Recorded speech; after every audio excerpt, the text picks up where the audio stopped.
Pernah nggak kamu bayangkan bagaimana sebuah perang global bisa menyerat Indonesia ke dalam pusaran konflik besar dunia? Kisah ini bukan sekedar perang, tapi tentang ambisi, kekuasaan, dan bagaimana nasib bangsa kita ikut berubah karenanya. Indonesia sebenarnya terlibat secara tidak langsung dalam Perang Dunia II, sebuah konflik besar yang berlangsung dari tahun 1939 hingga 1945. Perang ini terjadi di 3 kawasan utama, Eropa Utara, Afrika Utara, dan Asia Pasifik. Di kawasan Asia Pasifik, konflik ini dikenal sebagai Perang Asia Timur Raya. Dalam perang ini, Jepang bergabung dengan blok poros bersama Jerman dan Italia.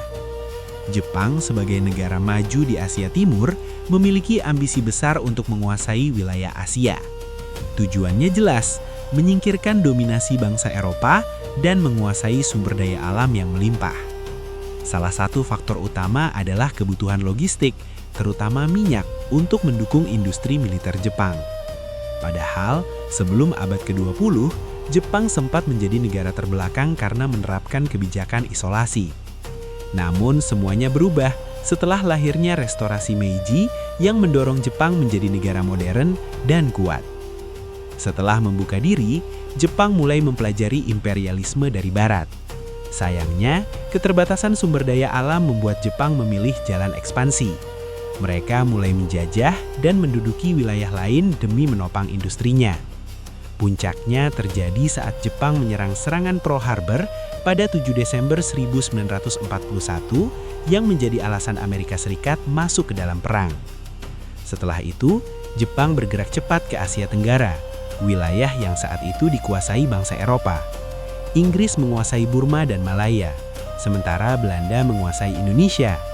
Jepang juga menyerang Filipina, Malaysia, Singapura, Hong Kong, hingga Thailand pada 8 Desember 1941. Keberhasilan ini membuka jalan bagi Jepang untuk menguasai Asia. Tak lama kemudian, Jepang masuk ke Indonesia.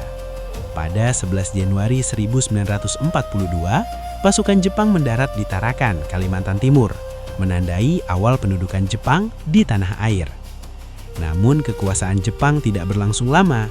Dalam perkembangan perang, Jepang akhirnya mengalami kekalahan. Kekalahan ini menjadi momentum penting bagi bangsa Indonesia.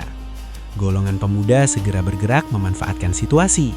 Akhirnya, pada 17 Agustus 1945, Soekarno memproklamasikan kemerdekaan Indonesia.